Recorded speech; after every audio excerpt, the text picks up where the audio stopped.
Little atoms, मेरे प्यारे बच्चा लोग, कैसे हो सब लोग? आई होप सब बढ़िया है, अच्छी हेल्थ में है और जोरों शोरों से अपने एग्जाम की तैयारी कर रहे हैं।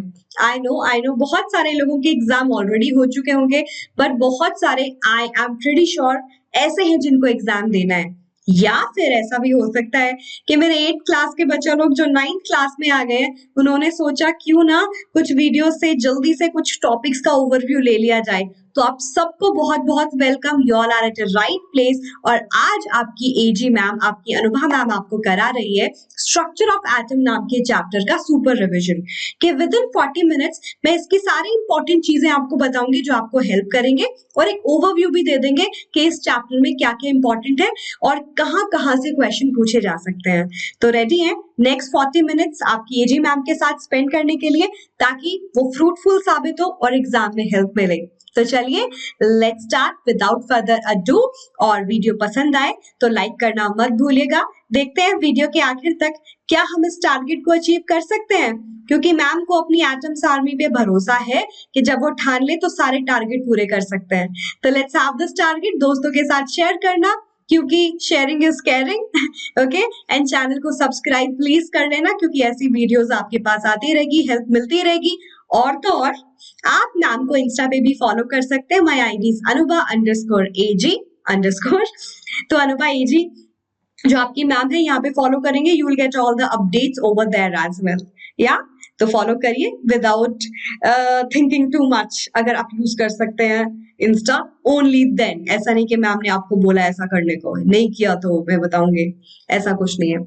और एक और सुपर इंपॉर्टेंट खबर ये है कि अगर आप 8th क्लास से 9th में आए हैं, ग्रेड 9 अगले एकेडमिक ईयर की प्री बुकिंग शुरू हो गई है। अगर आप 9th के एग्जाम दे रहे हैं और 10th में आए हैं तो भी ग्रेड 10 की भी प्री बुकिंग शुरू हो गई है। The best part is just for a few days, that is March 5 to 15, आपको एक एक्स्ट्रा 20% ऑफ मिल रहा है जो बाद में नहीं मिलेगा। तो अगर आप वेदांतु को लॉन्ग रन में देखते हैं and you do believe in all of us, तो एक गोल्डन अपॉर्चुनिटी है। 9th क्लास का कोर्स आपको 22,400 में मिल रहा है। यानी कि अगर मैं मोटा मोटा बात करूं, that's the fees of 12 months, है ना। 12 मंथ्स का फीस है, एक महीने की फीस 2,000 रुपए भी नहीं हुई। और बाद में ये प्राइस बहुत ज्यादा हो सकता है, सोचो 2,000 रुपए भी फीस नहीं है। और सारे 6 सब्जेक्ट्स की तैयारी कराई जाएगी, physics, chemistry, mathematics, biology, English, SST, सारी लाइव क्लासेस आपको हर एक चैप्टर के बाद, और इवन हाफ चैप्टर भी हो जाएगा। हर 15-20 दिन में टेस्ट देने का मौका मिलेगा, एक एनालिसिस करके रिपोर्ट भी भेजी जाएगी, आपके वीक एरियाज कौन से, कहाँ पे आपको काम करना है। इन क्लास डाउट सॉल्विंग होगी, टीचर्स उसके अलावा क्लास टीचर्स आपके डाउट सॉल्व करेंगे। असाइनमेंट्स आपको मिलेंगे, हर एक चैप्टर के टॉपिक्स के असाइनमेंट मिलेंगे और नोट्स भी मिलेंगे, है ना। स्पेशल बुकलेट्स मिलेगी जिसके थ्रू आप क्विक रिवीजन भी कर सकते हैं। तो one stop solution is Vedantu, you can plan it out if you are moving to 10th class or if you're moving to 9th class। ये 9th class का प्राइस है, 10th का ऑब्वियसली थोड़ा सा ज्यादा होगा इससे।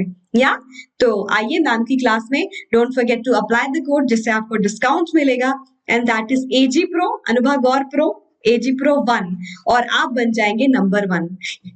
ठीक है, this course will help you to make number 1, AG Pro 1। तो इसको याद रखिएगा। इसके साथ हम शुरू करते हैं चैप्टर का सुपर रिविजन। सबसे पहले इंपॉर्टेंट अगर मैं बातें बताऊं तो इसमें सबसे ज्यादा बात है एटम के स्ट्रक्चर को समझने की, कि आप पिछले 3 चैप्टर में पढ़ते आए हैं कि मैटर क्या होता है। मैटर को डिवाइड करके पढ़ा आपने, एलिमेंट में, कंपाउंड में, मिक्सचर में। फिर लास्ट चैप्टर में पता चला कि एटम्स एंड मॉलिक्यूल्स जो होते हैं मैटर के सबसे स्मॉलेस्ट पार्ट होते हैं। इस वाले चैप्टर में आप पढ़ोगे कि एटम जिसको हमने सबसे इनडिविजिबल माना था, ऐसा नहीं है, उसका भी फर्दर डिविजन किया जा सकता है। ठीक है, कि सब एटॉमिक पार्टिकल्स जो होते हैं इनसाइड द एटम वो कौन कौन से होते हैं वो हम जानेंगे। और डिफरेंट साइंटिस्ट ने अपने अपने मॉडल दिए कि एटम है तो कैसा है, उसके बारे में जानेंगे। किसी एटम की कॉन्फ़िगरेशन को कैसे लिखना है, जब कुछ सब एटॉमिक पार्टिकल को खोज लिया गया तो वो कैसे प्रेजेंट है इनसाइड द एटम। इलेक्ट्रॉन्स की बात होगी यहाँ पे, और एटॉमिक नंबर, मास नंबर का कॉन्सेप्ट क्या है। And definitely this is very important topic, isotope और आइसोबार क्या होते हैं। ऑल राइट, ये सब जानेंगे, ये सारे के सारे इंपॉर्टेंट टॉपिक है। तो सबसे पहले टॉपिक से शुरू करते हैं कि अगर मैं बोलूं कि एटम डिविजिबल नहीं है तो वो गलत हो जाएगा। ठीक है, कि एटम डिविजिबल नहीं है तो ये गलत हो जाएगा। थर्ड चैप्टर तक हम यही समझते थे, बट सैडली ऐसा नहीं है। एटम को फर्दर डिवाइड किया जा सकता है और डिफरेंट डिफरेंट साइंटिस्ट ने प्रूव कर दिया। सबसे पहले कौन सा साइंटिस्ट था? J Thomson. उन्होंने अपने एक्सपेरिमेंट से एक सब अटोमिक पार्टिकल की डिस्कवरी की। सब अटोमिक पार्टिकल मतलब जो एटम से भी छोटा है, उसके अंदर प्रेजेंट है। और उसके लिए उन्होंने एक डिस्चार्ज ट्यूब की मदद ली, जो एक ग्लास की ट्यूब थी, जिसको दोनों एंड से सील किया गया तार से जोड़ के। तार मतलब यानी कि मेटल की वायर हमने ली है और उसको बैटरी से जोड़ दिया, ताकि बैटरी का नेगेटिव टर्मिनल से जोड़ा, ये वाला टर्मिनल नेगेटिव हो गया, जो रॉड इधर से निकल रही है, वायर इधर से निकल रही है, दूसरा वाला पॉजिटिव हो गया। नेगेटिव टर्मिनल से जो भी आप जोड़ते हो बैटरी के मेटल वायर को, वो एक इलेक्ट्रोड का काम करती है, यानी कि कंडक्टर ऑफ इलेक्ट्रिसिटी का, और उसको बोला जाता है कैथोड। ठीक है, cathode attract cation, cation, cathode attract cation, cation is positive. जो पॉजिटिव को अट्रैक्ट करेगा वो नेगेटिव होता है, तो cathode attract cation, cathode attract positive, तो खुद नेगेटिव है। और जो पॉजिटिव टर्मिनल है दैट इज एनोड, जो वायर जुड़ी हुई है। और क्यों? एनोड अट्रैक्ट एनाइन, एनाइन को, नेगेटिव को अट्रैक्ट कर रहा है, तो खुद पॉजिटिव है। ठीक है, इसके अंदर एक गैस ली गई और उसको बहुत ही लो प्रेशर पे और बहुत हाई टेम्परेचर यानी कि हाई वोल्टेज उसको अप्लाई उसके ऊपर की गई। ये देखो वैक्यूम पंप से जोड़ा था, इसका काम था अंदर बहुत लो प्रेशर मेंटेन करना, और उसके अलावा बहुत हाई वोल्टेज यहाँ से दी गई। तो इसके अंदर जो भी आप गैस लेते हो ना, गैस का आयनाइजेशन हो जाता है। आयनाइजेशन मतलब चार्ज पार्टिकल में कन्वर्ट करना। हाइड्रोजन गैस को सबसे पहले लिया गया, तो ये ऑब्जर्व किया कि वो अपने अंदर से कुछ नेगेटिव चार्ज पार्टिकल निकाल रहे हैं और खुद पे पॉजिटिव चार्ज आ जा रहा है। ये हमें कैसे पता चला कि कुछ extreme of negative charge particle इधर एनोड की तरफ मूव करने लगे और इधर मुझे ग्लो आया। यहाँ पे जिंक सल्फाइड की स्क्रीन से कोटिंग की हुई थी, जिसका काम क्या होता है, जिसपे कोई भी चार्ज पार्टिकल टकराए तो वो ग्लो करता है। तो पॉजिटिव की तरफ आके ग्लो हो रहा है, मतलब कोई नेगेटिव पार्टिकल उसकी तरफ आए हैं।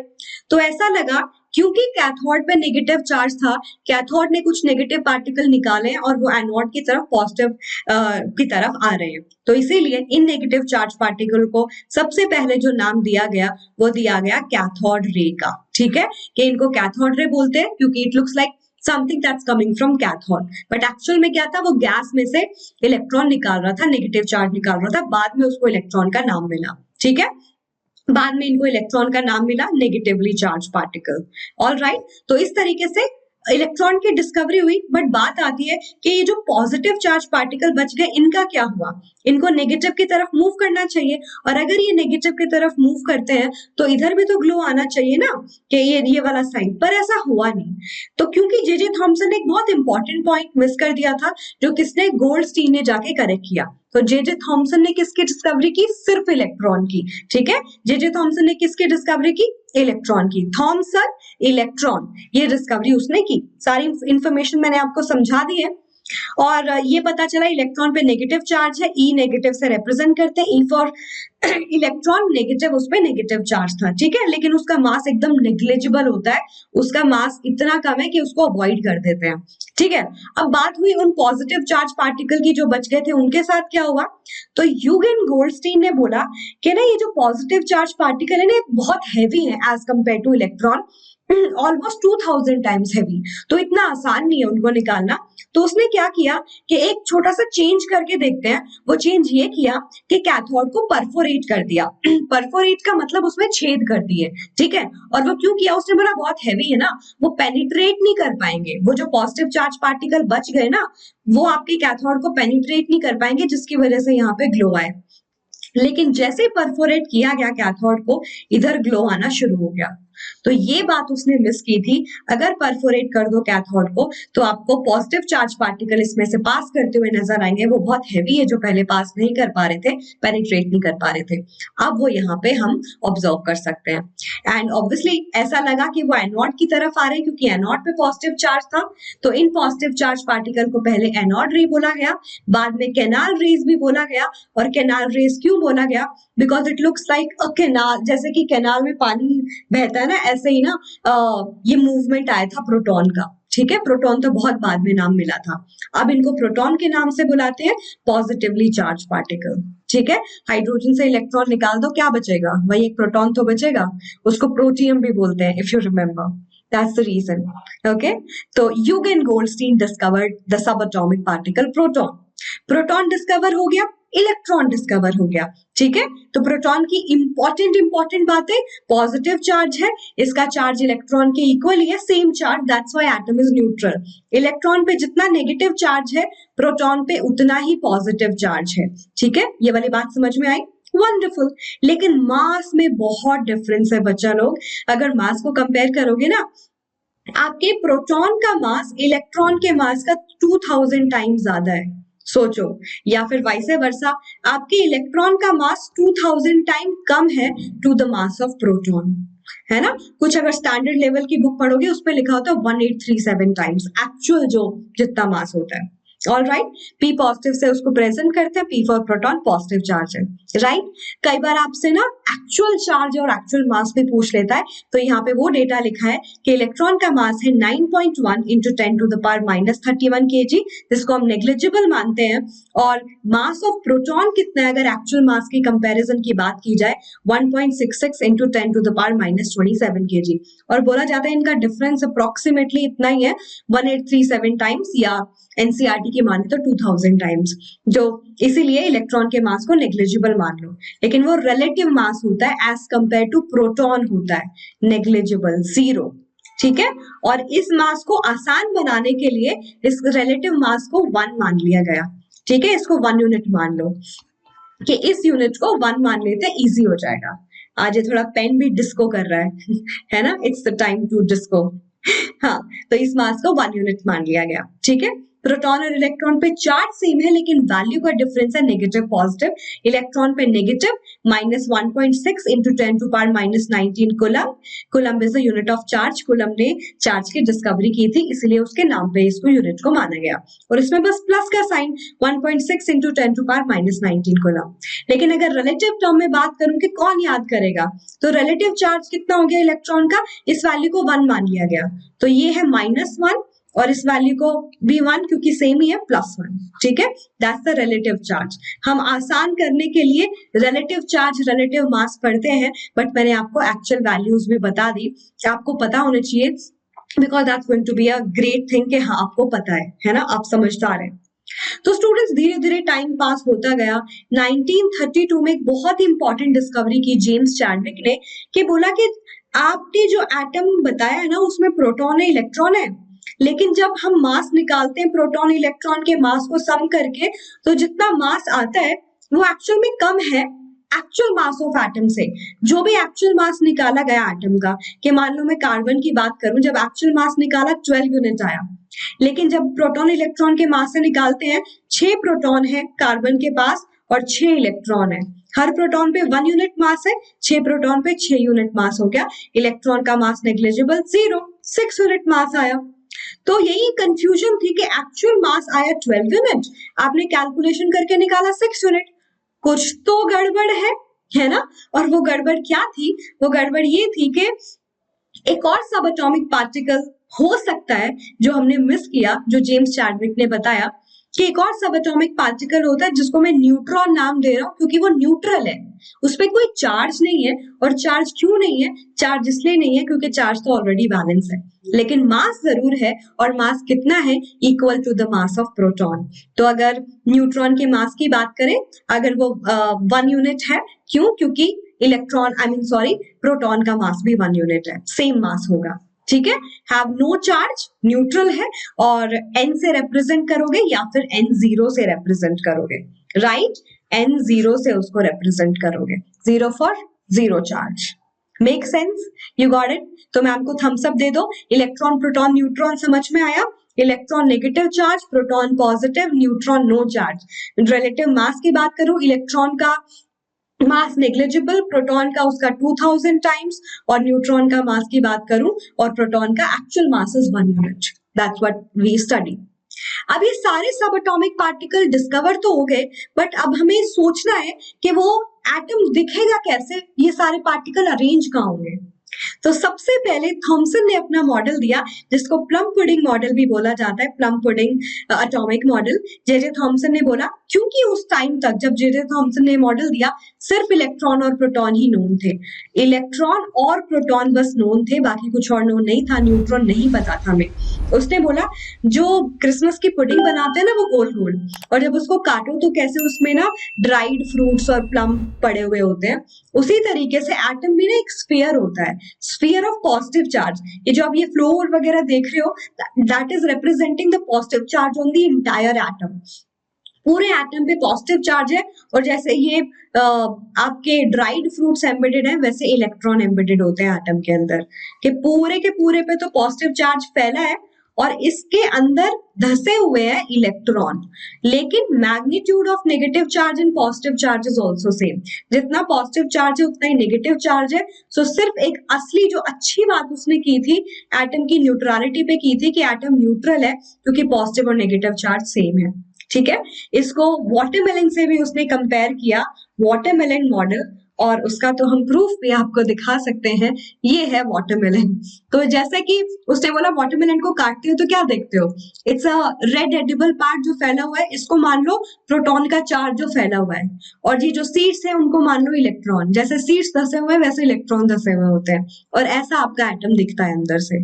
बट एक्चुअल में ट्रू नहीं होता, एटम के अंदर पूरा पॉजिटिव चार्ज आ ही नहीं सकता, क्योंकि अगर एटम पूरा पॉजिटिव हो गया तो आगे जितने भी साइंटिस्ट थे उनकी सारी थ्योरी गलत हो जाएगी, और उन्होंने कहीं ना कहीं गलत प्रूफ कर दिया किसको, थॉमसन को, कि अरे थॉमसन गलत बात नहीं करने का, गलत बोल रहे हो तुम। ठीक है, तो आगे बढ़ते हैं। इसके बाद क्योंकि इसमें मिस्टेक थी कि भाई आपका मॉडल तो सही हो ही नहीं सकता, न्यूट्रलिटी है, एटम न्यूट्रल है मान लिया, but it can not be a stable model, पूरे एटम पे पॉजिटिव चार्ज नहीं हो सकता। ठीक है, और किसने इस बात को करेक्ट किया, किसने बताया कि जेजे थॉमसन तुम गलत बोल रहे हो, वो बताया, किसने बताया, रदरफोर्ड ने। किसने बताया बच्चा लोग, रदरफोर्ड ने। रदरफोर्ड ने एक एक्सपेरिमेंट किया जिसको हम बोलते हैं अल्फा रे स्कैटरिंग एक्सपेरिमेंट, जिसको हम गोल्ड फॉइल एक्सपेरिमेंट भी बोलते हैं।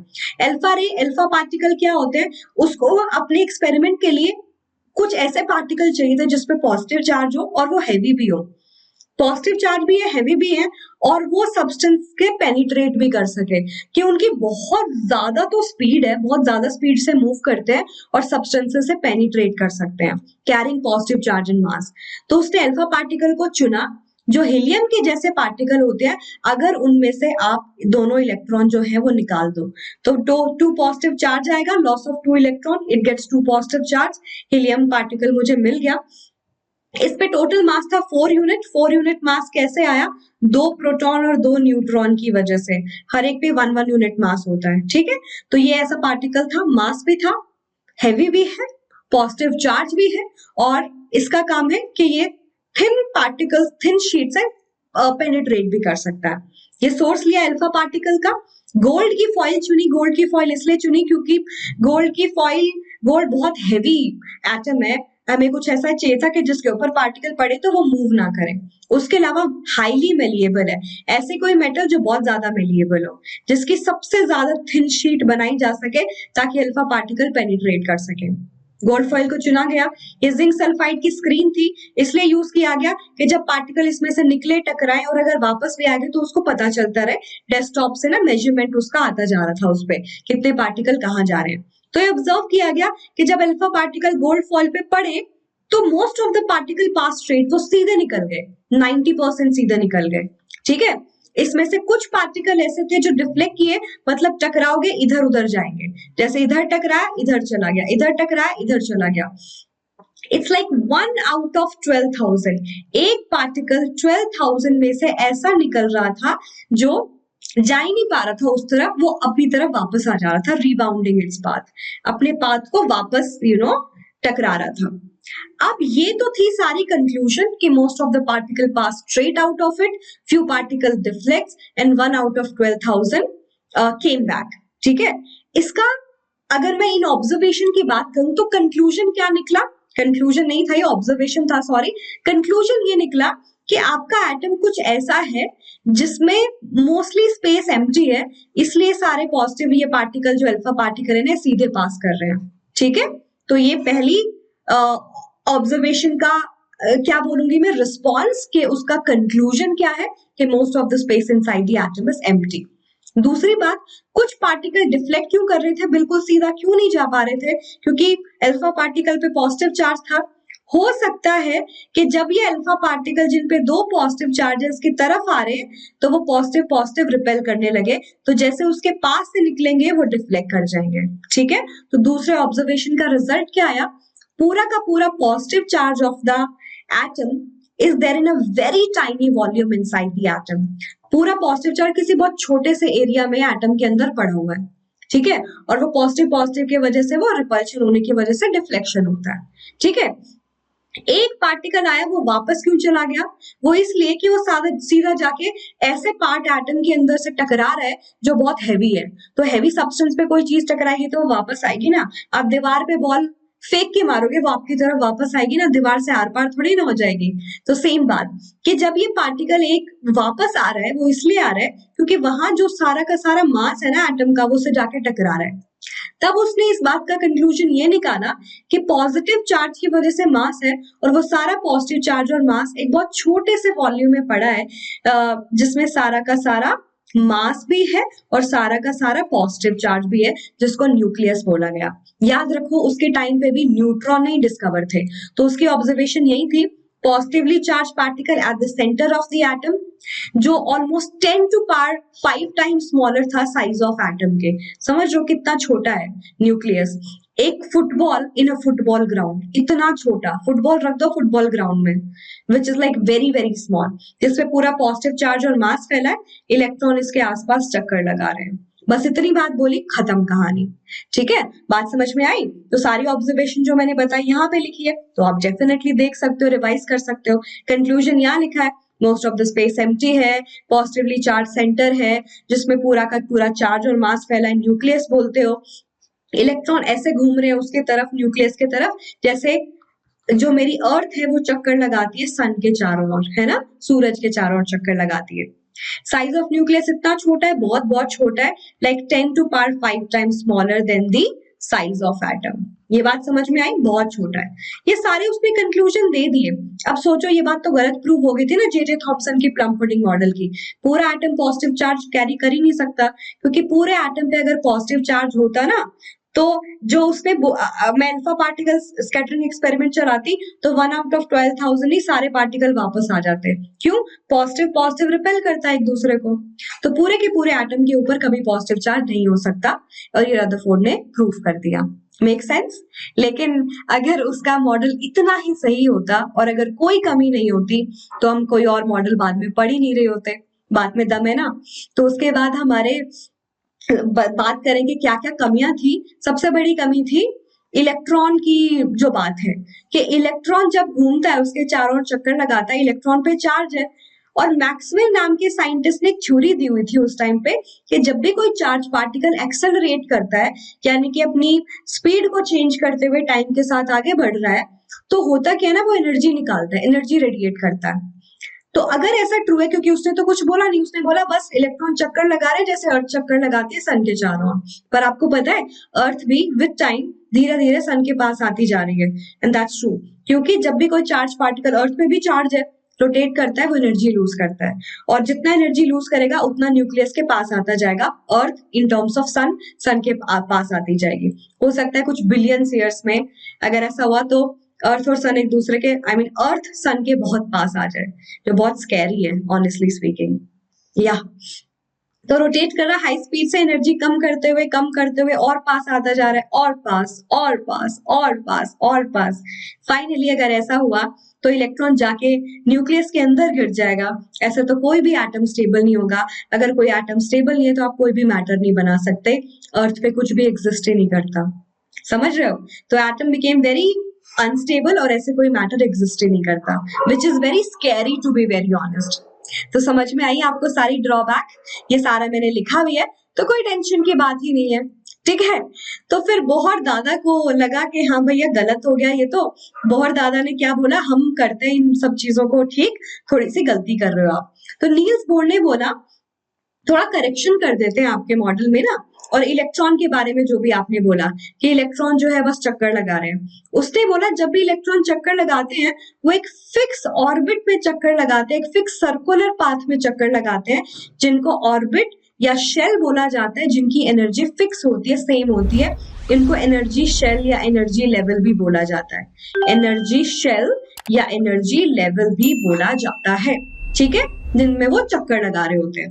While revolving in discrete orbit, the electron do not radiate energy. उसने बोला इस ऑर्बिट की एनर्जी फिक्स है, इलेक्ट्रॉन से कोई लेना देना नहीं है। एक फिक्स एनर्जी की ऑर्बिट में जब इलेक्ट्रॉन चक्कर लगा रहा है तो वो लगाता रहेगा, उसको कोई मतलब नहीं है, it can not lose its energy until and unless तुम बाहर से आके उसको एनर्जी ना दे दो, ठीक है। अब कोई बाहर से आके बोलेगा कि ये लो एनर्जी, तो वो क्या करेगा, बाहर से अगर आके उसको एनर्जी मिल गई ना, तो उसके साथ क्या होता है बच्चा लोग, तो उसके साथ ही होता है, तो वो हायर ऑर्बिट में मूव कर सकता है कि भाई पहला ऑर्बिट ये था, दूसरे था, उसको इतनी एनर्जी मिल गई जो एनर्जी मैच करती थी सेकंड ऑर्बिट से, तो वो जाके सेकंड ऑर्बिट में चला जाता है, ठीक है। और ऑब्वियसली एनर्जी लूज करके वापस भी आ सकता है। एनर्जी बढ़ रही है मतलब आगे आगे ऑर्बिट में जा रहे हो, लेके एनर्जी कम हो रही है मतलब एनर्जी निकाल के तुम वापस आ रहे हो लोअर ऑर्बिट में, ये जरूर हो सकता है, ठीक है, विच मेक सेंस ऑल्सो। तो बोर ने बोला ये इस तरीके से एटम एग्जिस्ट करता है, ये वाली थ्योरी मैक्सिमम सेंस बनाती है। सेंटर पे न्यूक्लियस, पूरा का पूरा मास पड़ा है, बाहर है शेल जिसमें इलेक्ट्रॉन चक्कर लगा रहे होते हैं, पहले शेल, पहले ऑर्बिट को के शेल बोला जाता है, दूसरे वाले को एल बोला जाता है, फिर एम, फिर N and so on, K shell, L shell, M shell, N shell, so on. अब आप बोलोगे एबीसीडी क्यों नहीं, ये तो जाके बोर्ड से पूछना पड़ेगा, लाइक एबीसीडी ना बहुत ज्यादा कांस्टेंट की फॉर्म में यूज होता रहता है, तो इसलिए हम उसको अवॉइड करते हैं, राइट। तो बोहर ने हमारा KLMN का कॉन्सेप्ट चलाया, first orbit, second, third, fourth, और उसमें बोला उसमें इलेक्ट्रॉन घूमेंगे और डिपेंड करेगा किसी ऑर्बिट के साइज पे, क्योंकि फर्स्ट ऑर्बिट बहुत छोटा है, उसमें कितने इलेक्ट्रॉन आएंगे उसको आप बोहर एंड बरी रूल से बता सकते हो। बोहर एंड बरी ने मिलके बताया, दैट इज बोहर एंड बरी रूल के 2n स्क्वायर रूल बोलते हैं। तो 2n स्क्वायर रूल क्या कहता है कि पहले शेल में इतना छोटा है, कितने इलेक्ट्रॉन आ सकते हैं एक दूसरे को बिना रिपेल किए, वाई रिपल्शन, क्योंकि opposite, I mean electron same charge can repel each other. तो यहाँ पे 1 रखो, 1 का स्क्वायर 1, 2 आ गया, तो पहले में 2 इलेक्ट्रॉन आ सकते हैं, दूसरे में 2 इंटू 2 का स्क्वायर 4, 4 इंटू 2 8, एल शेल में 8 इलेक्ट्रॉन आ सकते हैं। इसी तरीके से एम शेल में 18 इलेक्ट्रॉन आ सकते हैं, अगले में 32 इलेक्ट्रॉन आ सकते हैं। मैंने बस एन की वैल्यू 1 2 3 4 रखी 2n स्क्वायर रूल में और मुझे आ गया। इतना मैथ्स आई एम श्योर आप सब लोगों को आता है, because this much of maths is like quite important. Okay, चले आगे बढ़ेंगे। और जैसा मैंने आपको बताया स्टूडेंट्स, अगर आप 9th क्लास में हैं तो बहुत सिंपल आप लोगों के पास कुछ स्टेप के सोल्यूशन है जो मैं आपको अभी बता भी देती हूँ। आप लोग क्या करिए, इसी वेबसाइट का डिस्क्रिप्शन बॉक्स ओपन करिए, डिस्क्रिप्शन बॉक्स में आपको लिंक मिलेगा प्री बुकिंग के लिए। तो अगर आप ग्रेड 9 में हैं और ग्रेड 9 से आप 10 में मूव कर रहे हैं ना, ग्रेड 9 के एग्जाम दे रहे हैं और 10 में जा रहे हैं, तो आपके लिए ग्रेड 9 का रिविजन भी, अगला पूरा CBSE क्लास और आपको पूरा सिलेबस कवर होगा। एंड लाइट का प्राइस जैसे मैंने बताया 10th क्लास का प्राइस है, विद 20% डिस्काउंट आपको ये ऑफरिंग मिल रही है। ये अभी 10% लगा हुआ है, हम AG Pro 1 लगा के देखेंगे, ठीक है, जस्ट अ मिनट। अप्लाई करते हैं, ये देखो AG Pro 1 आपको डिस्काउंट मिल गया है, ठीक है। तो AG Pro 1 लगाना है और ये आपके डिस्काउंट आपके नाम हो जाएगा। एक बार ये भी देख लेना, कई बार ऑफर चेंज होते रहते हैं, है ना। तो आपको live class, test series, assignment, doubt class, doubt solving और मोबाइल ऐप अगर चाहिए तो क्लासिक लेना पड़ेगा। Classic is also like a very important feature, है ना, कि आपको कभी भी किसी भी टाइम डाउट आए आप ये भी फॉलो कर सकते हैं। Best part, you can even try for 15 days, but I am sure 15 days में आपको 15 डेज एक्स्ट्रा भी मिलेगा क्योंकि आप लोगों ने टीचर का कोड लगाया। बट 1 महीने का प्लान क्यों करना जब पूरा साल का प्लान कंपैरेटिवली इकोनॉमिकल पड़ेगा आपको। So you can plan and can have AG Ma'am's batch, all the teachers batch definitely, and you'll enjoy that, है ना? You'll be happy. ठीक है? Again ये 9th क्लास का प्राइस है with 20% of. Again offer change होता रहता है, हो सकता है उस टाइम कोई और ऑफर हो, राइट? तो प्लीज एक बार देख लीजिएगा। आगे बढ़ते हैं और वैलेंसी की हम बात करेंगे कि ये तो पता चल गया किस शेल में कितने कितने इलेक्ट्रॉन आ सकते हैं। उससे एक वैलेंसी का कॉन्सेप्ट आता है that the electron present in outer most shell of an atom are known as valence electron. मान लो मुझे ये बताना है कि सोडियम के अंदर 11 उसका एटॉमिक नंबर है। एटॉमिक नंबर रिप्रेजेंट करता है number of proton and electron को। ठीक है, atomic number is a unique property an element has, और वो प्रोटॉन को रिप्रेजेंट करता है। क्योंकि एटम न्यूट्रल होता है तो प्रोटॉन जितने इलेक्ट्रॉन भी उतने होते हैं। अगर मेरे पास 11 इलेक्ट्रॉन है, अकॉर्डिंग टू 2n² रूल मुझे फिल करना है। पहले की कैपेसिटी 2 है, पहले में मैं 2 फिल करूंगी। दूसरे की कैपेसिटी 8 है, मैं 8 फिल करूंगी। 11 में से 10 फिल करिए, एक बचा, वो नेक्स्ट शेल में फिल कर दो। तो सोडियम के लिए वैलेंस इलेक्ट्रॉन कितना है? 1। वैलेंस इलेक्ट्रॉन क्या होता है? Electron present in the last shell. Valency क्या होती है? Combining capacity of an element. एक एलिमेंट दूसरे एलिमेंट से कैसे कंबाइन करता है, और वो कैसे कंबाइन करता है? बाय लूजिंग, गेनिंग और शेयरिंग इलेक्ट्रॉन। ये सोडियम हो सकता है किसी दूसरे एटम को बोले कि तू मेरा ये एक इलेक्ट्रॉन ले ले, क्योंकि जब तू एक इलेक्ट्रॉन ले लेगी ना, मेरे लास्ट शेल में एक स्टेबल कॉन्फ़िगरेशन आ जाएगी, मेरा लास्ट शेल फुली फिल्ड है तो वो स्टेबल हो जाएगा। इसको बोलते हैं ऑक्टेट रूल। कि एटम इलेक्ट्रॉन को लूज, गेन और शेयर इसलिए करता है क्योंकि उनकी कॉन्फ़िगरेशन नोबल गैस की कॉन्फ़िगरेशन से मैच करे जो ऑलरेडी स्टेबल होता है। उसके लिए वो इलेक्ट्रॉन डोनेट, गेन और शेयर करता है। तो सोडियम एक इलेक्ट्रॉन लूज करना चाहता है, उसकी वैलेंसी बन गई 1।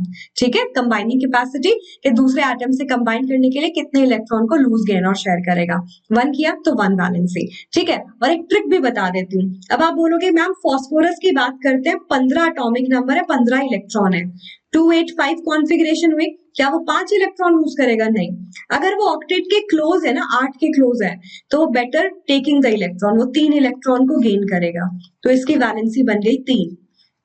कितने इलेक्ट्रॉन गेन हुए, कितने लूज, कितने शेयर, वो वैलेंसी है। ये बताने के लिए एक ट्रिक यूज कर सकते हैं। जब वैलेंस इलेक्ट्रॉन 1 से 4 है तो वैलेंस इलेक्ट्रॉन वैलेंसी के इक्वल है।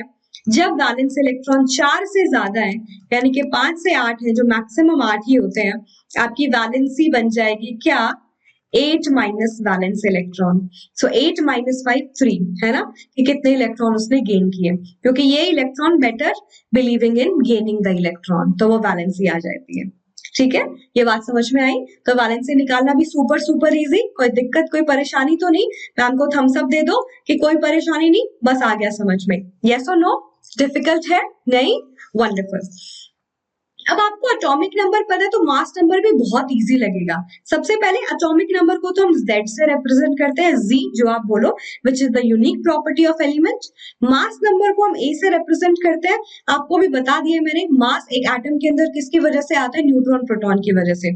तो mass number is basically the sum of neutron proton. ठीक है, इस तरीके से एटम को रिप्रेजेंट करते हैं। This is the representation of element. X क्या है? एलिमेंट का सिंबल है। इधर लिखो एटॉमिक नंबर, इधर लिखो mass number. Mass number sum of neutron proton, atomic number है बेसिकली नंबर ऑफ प्रोटॉन। तो A माइनस अगर Z करोगे, A माइनस Z, A में से Z हटा दो, न्यूट्रॉन प्रोटॉन में से प्रोटॉन हटा दो, न्यूट्रॉन बच जाएगा। ठीक है, यानी कि A माइनस Z, इसकी हेल्प से आप न्यूट्रॉन भी निकाल सकते हो, mass number minus atomic number. All right, make sense? Difficult तो नहीं है। एग्जाम्पल देती हूँ, sodium atomic number 11, mass number 23, neutron proton है 23, प्रोटॉन है 11, न्यूट्रॉन कितने आ गए? 23 माइनस 11, 12 आ गए। मुझे न्यूट्रॉन पता चल गया, प्रोटॉन भी, और इलेक्ट्रॉन तो पता चल ही जाएगा। प्रोटॉन 11 है तो इलेक्ट्रॉन भी 11 होंगे, होंगे कि नहीं होंगे? क्योंकि एटम पे अगर कोई चार्ज नहीं है तो इलेक्ट्रॉन और प्रोटॉन सेम होते हैं, बिकॉज एटम न्यूट्रल इसलिए है क्योंकि प्रोटॉन इलेक्ट्रॉन सेम है ना।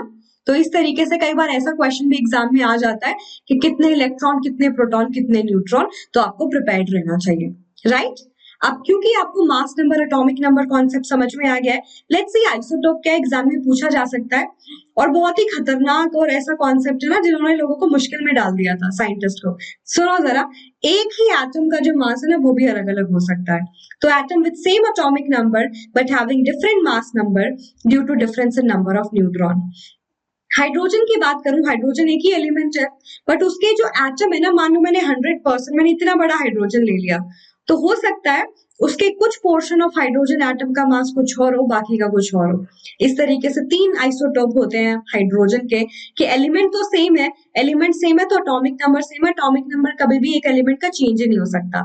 मास नंबर अलग हो गया, और इसको प्रोनाउंस कैसे करते हैं स्टूडेंट्स ये भी मैं बताती हूँ। इट्स लाइक 1H1, पहले एटॉमिक नंबर, फिर सिंबल, फिर mass number, 1H1, 1H2, 1H3, ठीक है। तो यहाँ पे डिफरेंस क्यों आता है, एक ही एटम के एलिमेंट में मास कैसे अलग अलग हो जाता है, और मास निकालते हैं हम, ये है मास, ये है मेरा प्रोटॉन, न्यूट्रॉन प्रोटॉन में से प्रोटॉन हटा दो, इलेक्ट्रॉन बचेगा, 1 - 1 0 न्यूट्रॉन, 2 - 1 1 न्यूट्रॉन, 3 - 1 2 न्यूट्रॉन।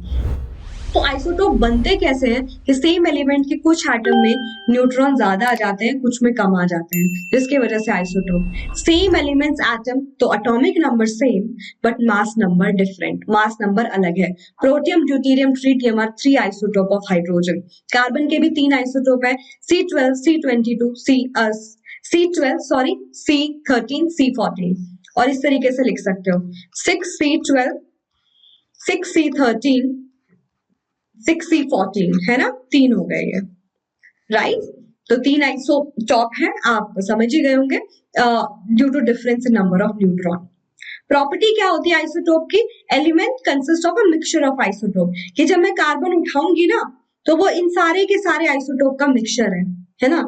एलिमेंट है तो प्योर, क्योंकि every isotope is a pure form, but जब एक पूरा सैंपल लेते हो तो इसमें 3 टाइप के आइसोटोप, जितना भी एलिमेंट आइसोटोप बनाएगा वो सब एक साथ एग्जिस्ट करेगा।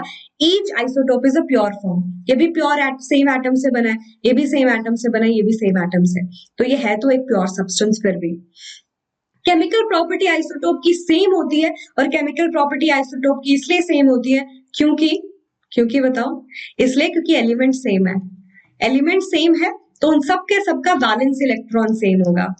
कार्बन का कॉन्फ़िगरेशन है 2 4, है ना, चाहे ये वाला कार्बन ले लो, चाहे ये वाला कार्बन ले लो, चाहे ये वाला कार्बन ले लो, कॉन्फ़िगरेशन चेंज नहीं होती, इलेक्ट्रॉन चेंज नहीं हो रहे, मतलब कोई भी आइसोटोप हो सेम तरीके से दूसरे एटम के साथ कंबाइन करेगा, क्योंकि सबका वैलेंस इलेक्ट्रॉन सेम है, that is responsible for making bond and react. Same है मतलब प्रॉपर्टी, केमिकल प्रॉपर्टी, केमिकली सारे सेम है, केमिकल रिएक्शन सारी सेम शो करेंगे।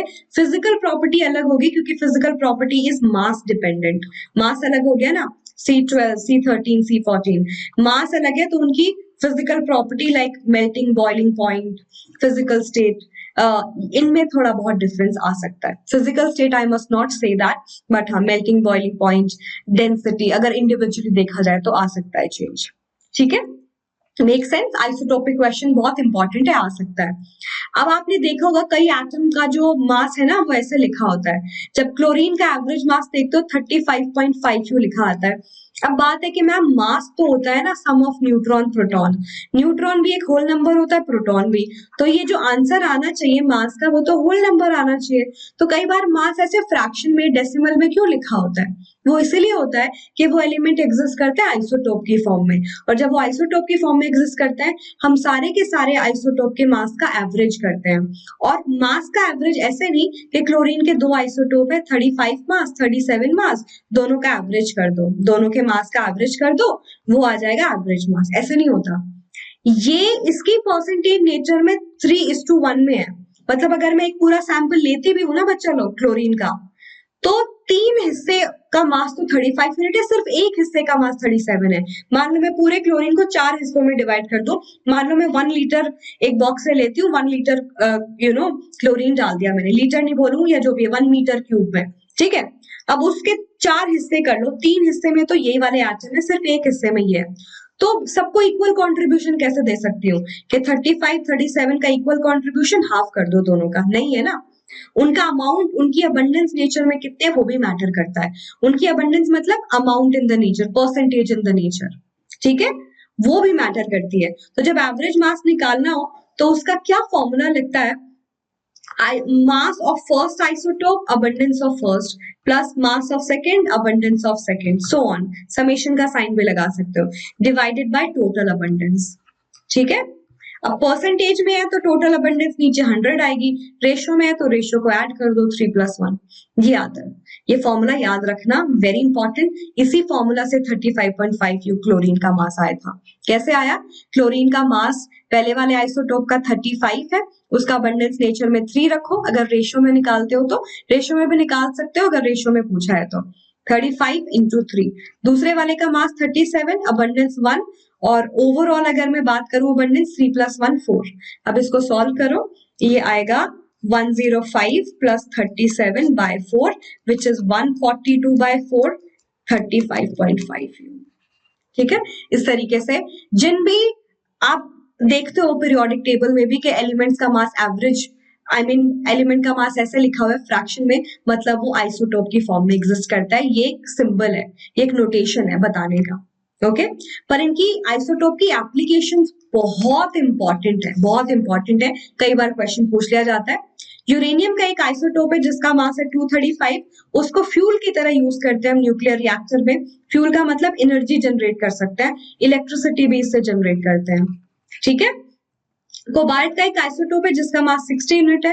कैंसर के ट्रीटमेंट में बेसिकली ट्यूमर को डिटेक्ट करने में हेल्प करता है वो। ठीक है, आयोडीन का एक आइसोटोप है दैट इज 131 जिसका मास है गोइटर के ट्रीटमेंट में, वो स्वॉलन ग्लैंड हो जाती है ना, उसके लिए क्या बोलते हैं, थायराइड ग्लैंड, वो थोड़ी स्वॉलन हो जाती है उसके लिए। कार्बन का एक आइसोटोप है 14 यूनिट मास, कार्बन डेटिंग, जो भी फॉसिल आपको मिलता है ना उसकी एज बताने में ये बहुत हेल्प करता है, जिसको कार्बन डेटिंग बोलते हैं somehow which is amazing, no, amazing to know. एक और कॉन्सेप्ट जो इंपॉर्टेंट है इज आइसोबार। आइसोबार क्या होता है? जब डिफरेंट डिफरेंट एलिमेंट है लेकिन मास सेम है। आइसो का मतलब ही सेम होता है, बार, बार का मतलब मास। ठीक है, तो आइसोबार मतलब सेम मास। मास सेम है तो कुछ तो अलग होगा, एलिमेंट अलग है। जब डिफरेंट डिफरेंट एलिमेंट का मास सेम आता है उनको आइसोबार बोलते हैं। जैसे कि आर्गन, पोटेशियम, कैल्शियम, 3 अलग अलग एलिमेंट है, तीनों की प्रॉपर्टी एकदम अलग है। आर्गन एक नोबल गैस है, पोटेशियम एक रिएक्टिव मेटल है, कैल्शियम कंपैरेटिवली कम रिएक्टिव है बट मेटल है। ठीक है, लेकिन तीनों का मास सेम है। ठीक है, तो एक क्वेश्चन है, तीनों का मास सेम आया, अब इनमें बताओ इनमें जो न्यूट्रॉन है, न्यूट्रॉन है सॉरी, वो डिफरेंट होंगे या सेम होंगे? It's more of like a homework question to you कि आइसोबार जो डिफरेंट एलिमेंट का सेम मास है उनमें न्यूट्रॉन डिफरेंट रहते हैं सेम रहते हैं? ये आपका होमवर्क क्वेश्चन है, because I also want to know कि कितना कंट्रीब्यूट करो और कितना सुन रहे हो। ऐसे नहीं मैम बोले जा रही है। हाँ हाँ, इसी के साथ मैं कहती हूँ चैप्टर खत्म हुआ। आई होप 40 मिनट से ज्यादा ना लगे हो, थोड़ा बहुत इधर उधर हो जाता है, आई थिंक यूल मैनेज। हाँ, इतना तो चलता है। तो प्लीज इसको फॉलो करना, अच्छे से रिवाइज करना, और जैसा मैंने बताया नेक्स्ट ईयर की प्लानिंग अभी से कर लो ताकि आप बहुत बच्चों से आगे निकल जाओ। आगे बढ़ना है, आगे निकलना है, खुद को प्रूव करना है, सबको प्रूव करना है कि हाँ यू कैन डू इट। सबसे पहले खुद को प्रूव करना है। आप में सब में पोटेंशियल है, you just have to work hard for the same, है ना। Micro courses, chapter based, topic based special course होते हैं, वो भी आपको फ्री में मिलेंगे आपके पूरे साल, ताकि आप रिवाइज कर सको जो टॉपिक आप चाहते हो। पूरा सिलेबस, सारे 6 सब्जेक्ट्स मिलके आपको पढ़ाएंगे भी, प्रैक्टिस भी होगी। Last session is all about practice, practice भी होगी। सारे डाउट्स इंस्टेंटली क्लास के अंदर ही सॉल्व हो जाएंगे, क्योंकि आपको क्लास टीचर्स भी मिलेंगे, असाइनमेंट मिलेंगे टॉपिक वाइज। जब आपके एग्जाम आने वाले होंगे उससे पहले हम मॉक टेस्ट कराएंगे ताकि आप रिवाइज कर सको। बेस्ट पार्ट ये है, वेदांतु आपको इम्प्रूवमेंट प्रॉमिस भी दे रहा है कि आपकी ऑफरिंग यही खत्म नहीं होती, कि it's affordable in the long run, पूरा साल के लिए। उसके साथ साथ हम ये बोल रहे हैं कि अगर पूरा लॉन्ग टर्म का आप हिस्सा बनते हैं और अगर आप सीरियस हैं कि आप 75% कम से कम असाइनमेंट भी लगा रहे हैं और अटेंडेंस भी दे रहे हैं, तो हम प्रॉमिस करते हैं कि आपकी इंप्रूवमेंट गारंटीड है। Vedantu improvement promise. और ये भी प्रॉमिस करें कि अगर आपका इम्प्रूवमेंट नहीं हुआ तो आपका पैसा वापस। मतलब we believe in our system, we believe in you, we believe in us, and we all together can be a very great team. तो प्लान बना लो, इसको बिल्कुल भी मिस नहीं करना है। All right everyone, so AG Pro 1 याद रखना, you'll get the further discount. All right, आज के लिए इतना ही। आई होप मेरे एटम्स ने टारगेट जरूर अचीव कर दिया है। I'll see, तो नहीं किया है तो कर दो बिना कंजूसी के। कंजूसी अच्छी बात नहीं है, शेयरिंग इज केयरिंग, और प्यार दिखाओ अपना। और लाइक करना है, दोस्तों के साथ शेयर करना है, सब्सक्राइब करना है, मैम को फॉलो करना है यहाँ पे। अनुवार अंडरस्कोर AG अंडरस्कोर, एंड इसी तरीके से मिलते रहेंगे विद सम मोर वीडियोस जो आपको हेल्प करे, आपको सारी टिप्स ट्रिक्स देना। बट आज के लिए इतना ही, अगली बार के लिए bye bye, take care, see you, hasta la vista।